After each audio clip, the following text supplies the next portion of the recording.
नमस्कार दोस्तों। तो दोस्तों कैसे हैं आप सबकी प्रिपरेशन कैसे चल रही है। दोस्तों जो लोग DSSB LDC के लिए अप्लाई किए हैं और स्टेनोग्राफर के लिए अप्लाई किए हैं, आप लोग इस वीडियो को लास्ट तक ज़रूर देखें। ओके, आपको ये पता चलेगा कि DSSB LDC में किस तरह के क्वेश्चन पूछे जाते हैं। दोस्तों जैसा कि आप लोग जानते हैं कि DSSB के पोस्ट कोड 802/2023 में अच्छा खासा वैकेंसी है और आप लोग इसका अप्लाई किए होंगे, है ना। तो यदि आप लोग चाहते हैं कि इसके लिए हिंदी का, कंप्यूटर का और GK GS का एक बेहतरीन प्रिपरेशन करना, तो आप चैनल के साथ जुड़ सकते हैं। ओके, आपको हिंदी का, कंप्यूटर का और GK GS का एक बेहतरीन प्रिपरेशन करवाया जाएगा और आप इस एग्ज़ाम में अच्छा खासा स्कोर कर सकते हैं। ओके, और इस एग्ज़ाम से रिलेटेड जो भी इम्पोर्टेंट इन्फॉर्मेशन होगा आपको आगे टाइम टू टाइम देते रहेंगे। दोस्तों आपको DSSB LDC के प्रीवियस पेपर का मैथ और रीजनिंग का क्वेश्चन ऑलरेडी दिखा चुके हैं। यदि आप लोग वो वाला वीडियो नहीं देखे हैं तो उसका लिंक डिस्क्रिप्शन बॉक्स में दे देंगे, आप लोग वो वीडियो भी देख लें। आपको पता चलेगा कि LDC में किस तरह के क्वेश्चन पूछा जाता है मैथ और रीजनिंग का। ओके, आज आपको दिखाएंगे GK का क्वेश्चन किस तरह का आता है। आज आपको ऑल टू ऑल क्वेश्चन दिखाएंगे। पहले 40-40 क्वेश्चन पूछा जाता था, 40 मैथ से, 40 रीजनिंग से, 40 GK से, 40 हिंदी से और 40 इंग्लिश से। ओके, लेकिन इस बार क्या किया गया है, मैथ, रीजनिंग, GK, इंग्लिश और हिंदी से 35-35 क्वेश्चन पूछा जाएगा और कंप्यूटर से 25 क्वेश्चन पूछा जाएगा। ओके, तो आपको कंप्यूटर का, हिंदी का और GK GS का एक बेहतरीन प्रिपरेशन करवा देंगे, जिससे आपको इस एग्ज़ाम में अच्छा खासा हेल्प करेगा। GK का टारगेट रखे हैं कि 100 वीडियो आपको दें, जिससे आपको इस एग्ज़ाम के साथ साथ हर एक एग्ज़ाम में अच्छा खासा हेल्प करेगा। ओके, जैसा कि आप लोग देख रहे हैं कि ये LDC का पेपर है और ये जो पेपर हुआ था दोस्तों 2019 में हुआ था। ओके, तो चलिए हम लोग देख लेते हैं कि GK का जो पहला क्वेश्चन है वो क्या है, और मैथ रीजनिंग का आपको पहले ही दिखा चुके हैं। देखिए दोस्तों, GK यहाँ से स्टार्ट हुआ है और जैसा कि आपको दिखाए थे कि लास्ट टाइम जो एग्ज़ाम हुआ था उसमें 20-20 क्वेश्चन करके 2 पार्ट कर दिया गया था हर एक सब्जेक्ट का। ओके, तो इसी तरह GK का भी 2 पार्ट किया गया है। पहला पार्ट में 20 क्वेश्चन और सेकंड पार्ट में भी 20 क्वेश्चन। जैसा कि आप लोग देख रहे हैं यहाँ पे लिखा हुआ है कि जनरल अवेयरनेस 1, यानी कि इसमें आपको 20 क्वेश्चन मिलेगा और इसी का जो नेक्स्ट पार्ट है उसमें आपको 20 क्वेश्चन देखने को मिलेगा। तो हम लोग टोटल 40 क्वेश्चन आज करेंगे। तो पहला क्वेश्चन क्या है दोस्तों कि जल्लीकट्टू त्यौहार जो है वो किसके साथ जुड़ा हुआ है, यानी कि किस स्टेट से संबंधित है। तो ये एकदम फेमस क्वेश्चन है, बहुत सारे एग्जाम में पूछे जाते हैं। तो जल्लीकट्टू त्यौहार जो है दोस्तों वो कहाँ मनाया जाता है, मेनली वो तमिलनाडु में मनाया जाता है। तो इसी तरह का अच्छा क्वेश्चन DSSB में पूछा जाता है। और इसके बाद जो दूसरा क्वेश्चन है दोस्तों, ये एक तरह से इकोनॉमिक्स से क्वेश्चन है। इसमें सकल घरेलू उत्पाद के बारे में पूछा गया है कि कौन सा कथन सही है। तो आपको इसमें से छांटना है कि कौन सा कथन सही है। आपको GDP के बारे में पता होनी चाहिए, उसके बाद आप इसका आंसर कर सकते हैं, है ना। तो आपको इकोनॉमिक्स पे भी अच्छा से ध्यान देना है, खासकर GDP, पंचवर्षीय योजना, ये सब जो होता है इस पर आपको फोकस करना पड़ेगा। ओके, और आपको हम भी टॉपिक वाइज ज़्यादा से ज़्यादा क्वेश्चन करवाने का प्रयास करेंगे। ओके, जिससे आपको एग्जाम में अच्छा खासा हेल्प हो सके। और इसके बाद थर्ड नंबर क्वेश्चन क्या है दोस्तों, 2011 के जनगणना के अनुसार भारत का सबसे अधिक जनसंख्या वाला राज्य कौन सा है। वो सबसे अधिक जनसंख्या वाला राज्य कौन सा है दोस्तों, वो उत्तर प्रदेश है। और क्षेत्रफल के दृष्टि से सबसे बड़ा राज्य वो राजस्थान है ना।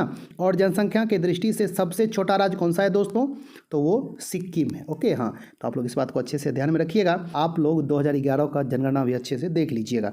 उसके बाद अगला क्वेश्चन क्या है दोस्तों, चौथा नंबर क्या है, एक अर्थव्यवस्था में वस्तुओं और सेवाओं के सामान्य मूल्य स्तर में वृद्धि को डैश के नाम से जाना जाता है। तो उसको इन्फ्लेशन कहा जाता है और हिंदी में मुद्रास्फीति, है ना।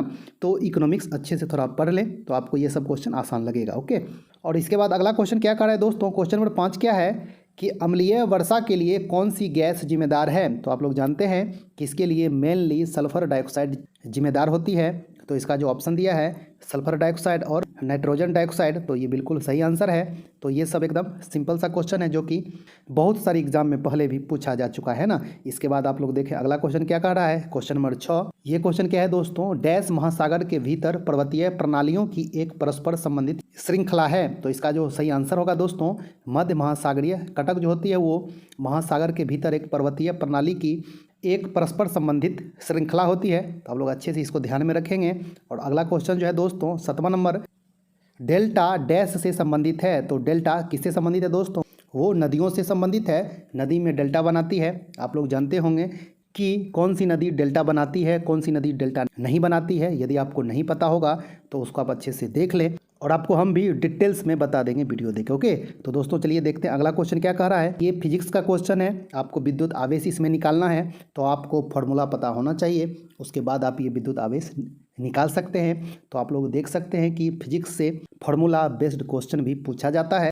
चलिए दोस्तों देखते हैं अगला क्वेश्चन क्या कह रहा है। ये क्या कह रहा है दोस्तों, नंबर क्वेश्चन कि सेकरेनई डैश का एक महत्वपूर्ण त्यौहार है। तो ये किस राज्य का एक महत्वपूर्ण त्यौहार है दोस्तों? तो ये नागालैंड का एक महत्वपूर्ण त्यौहार है। आप लोग अच्छे से ध्यान में रखेंगे। ओके, और इसके बाद जो 10वां नंबर क्वेश्चन है, ये क्या कह रहा है दोस्तों कि निम्नलिखित में से किसका उपयोग भोजन के नमूने में कार्बोहाइड्रेट की उपस्थिति का परीक्षण करने के लिए किया जाता है? तो आप लोग जानते होंगे कि आयोडीन का प्रयोग किया जाता है कार्बोहाइड्रेट की उपस्थिति के परीक्षण करने के लिए। यदि आपको पता होगा तो अच्छी बात है, यदि आपको नहीं पता होगा तो अच्छे से ध्यान में रखिएगा। ओके, चलिए अगला क्वेश्चन देखते हैं दोस्तों। क्वेश्चन नंबर 11 क्या कह रहा है। ये 11 नंबर क्या है, निम्नलिखित में से क्या भारतीय रिजर्व बैंक का कार्य है? तो आपको इसके लिए पहले आरबीआई की पूरी कार्य प्रणाली को अच्छा से जानना पड़ेगा। तो यदि आपको पहले से पता होगा तो आप इसका आंसर आसानी से कर सकते हैं, और यदि आपको नहीं पता होगा तो आरबीआई का कार्य प्रणाली आप लोग पहले अच्छे से जान लें। और आपको हम भी एक स्पेशल टॉपिक बना के सब कुछ अच्छे से बता देंगे कि आरबीआई से संबंधित जो भी बेसिक इन्फॉर्मेशन है उसके ऊपर आपको डिटेल्स में वीडियो दे देंगे। ओके, जिससे आपको एग्जाम में अच्छा खासा हेल्प हो सकेगा। ओके, चलिए दोस्तों देखते हैं अगला क्वेश्चन क्या कह रहा है। 12 नंबर क्वेश्चन क्या है दोस्तों, चेरव नृत्य डैश में किया जाता है, मतलब किस राज्य से संबंधित है? तो ये स्पेशल मिजोरम से संबंधित है। आप लोग अच्छे से ध्यान में रखेंगे। ओके, और इसके बाद देखें दोस्तों आप लोग 13 नंबर क्वेश्चन क्या कह रहा है कि सही कथन चुने। तो इसमें सही कौन सा होगा दोस्तों?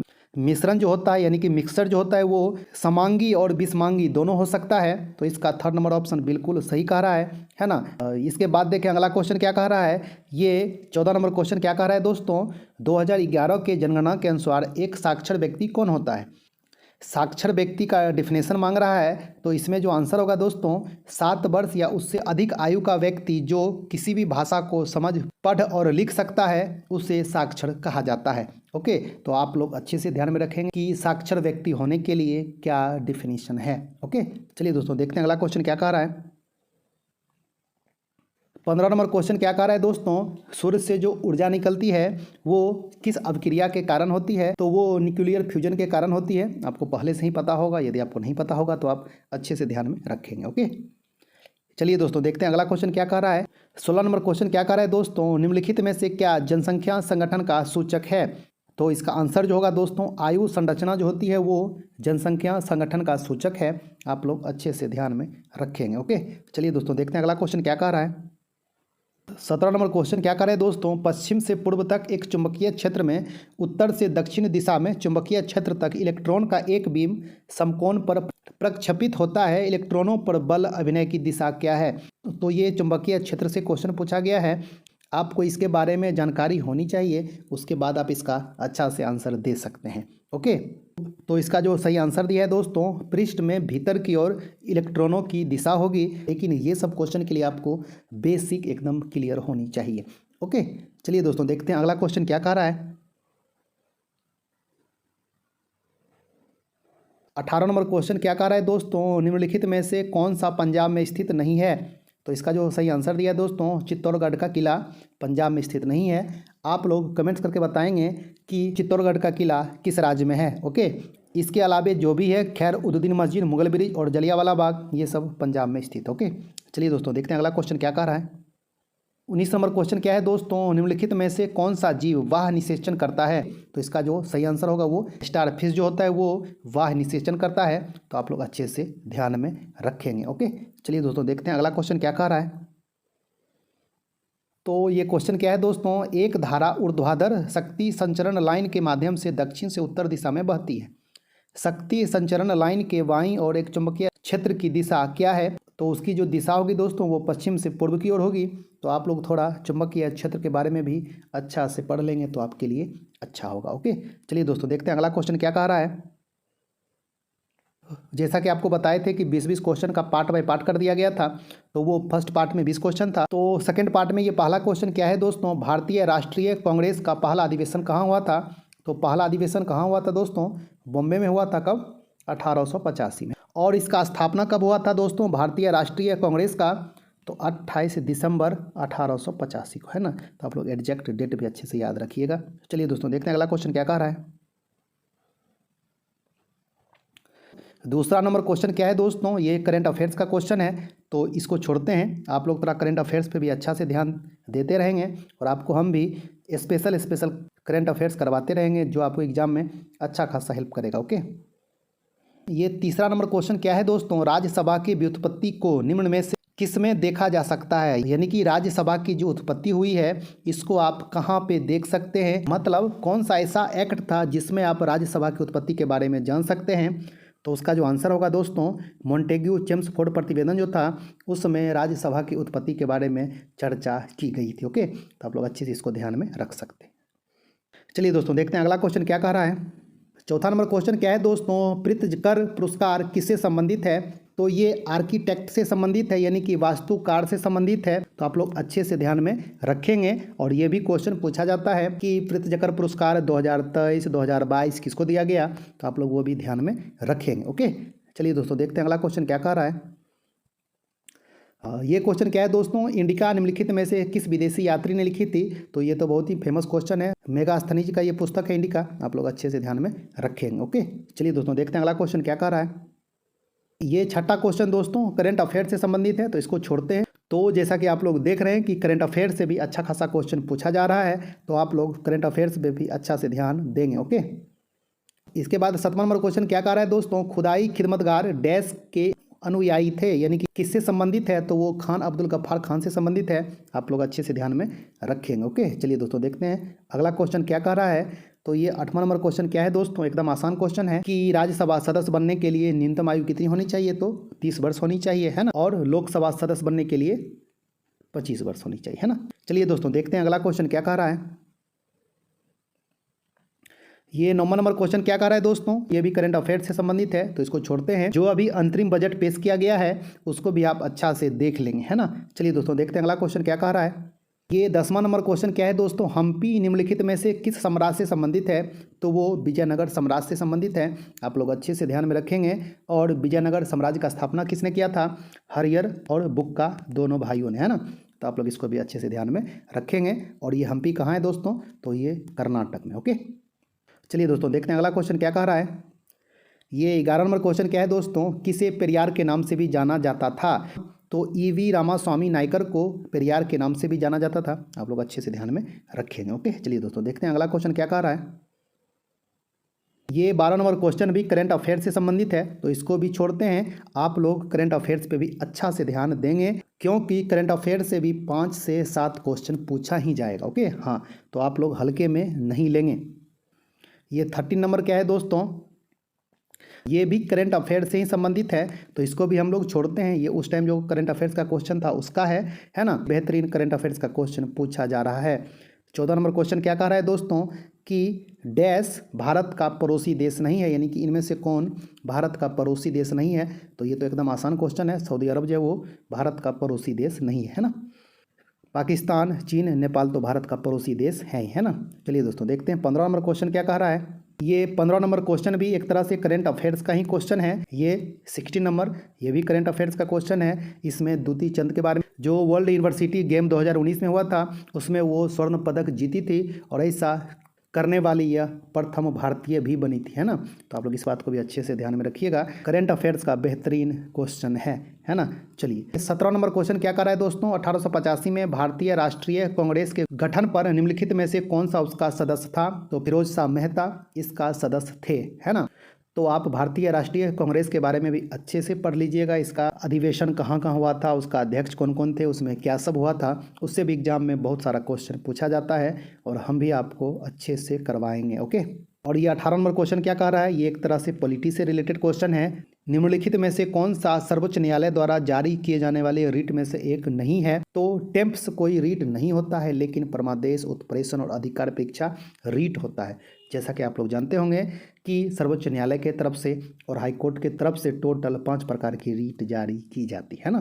तो उसी में ये तीनों रीट है, लेकिन टेम्प्स उसमें नहीं होता है। ओके, चलिए दोस्तों देखते हैं अगला क्वेश्चन क्या कह रहा है।